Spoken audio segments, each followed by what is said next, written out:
How many of you think you're capable of coming up with a cutting-edge, brilliant idea to improve the way you do things that no one's ever had before? Okay, 3.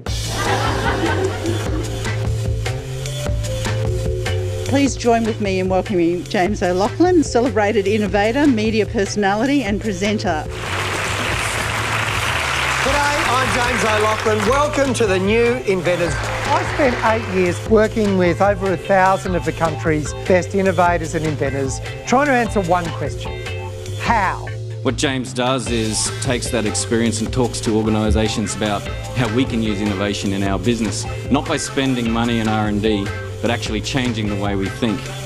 Anything that isn't perfect creates an opportunity for innovation. Is it possible there might be a better way of doing things? Are we just doing it this way because that's the way we do it, not because it's the best way? Question everything you do. It's pretty easy to make the case innovation is important. What's harder is to say, and this is how you do it. Innovation isn't just about the goods and services you supply. It's about every aspect of your business.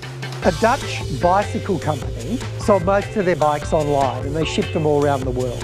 The problem they had was that a lot of the bicycles were being damaged in transit. What can we do that encourages people handling our packages to use more care? They didn't say there was a TV inside. All they did was put a picture of a TV on the side of the package and change the behaviour to such an extent that damage reduced by 75%. Question everything, challenge your assumptions, analyse your data, and think like a customer. This is the most important one. Interact with your department as a customer. You don't have to be a genius to do it. We often use that as an excuse. You know, I'm just not innovative. Is this familiar? I want to spend more time thinking about my business. I want to come up with new ideas. I just don't have time. There's 2 aspects of this: motivation and method. Take 10 minutes a day to work on tomorrow. Persistence will be rewarded. A great example of that is WD-40. You know why it's called that? They had 40 goes.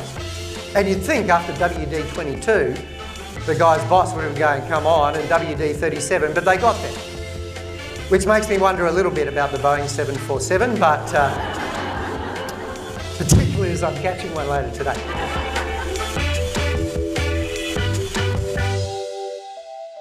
Creating a culture that encourages and welcomes innovation from everyone, from the CEO to the receptionist.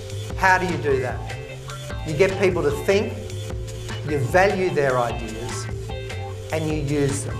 Make friends with failure. If you see failure as a necessary step in the innovation process, it takes the stigma out of it. The job of leaders, in my view, is to A, motivate people to see innovation as something they should be doing, and then B, create a system to allow it to happen. The adventure of ideas, the adventure of innovation, it's available to every single one of us, and I urge you all to have it.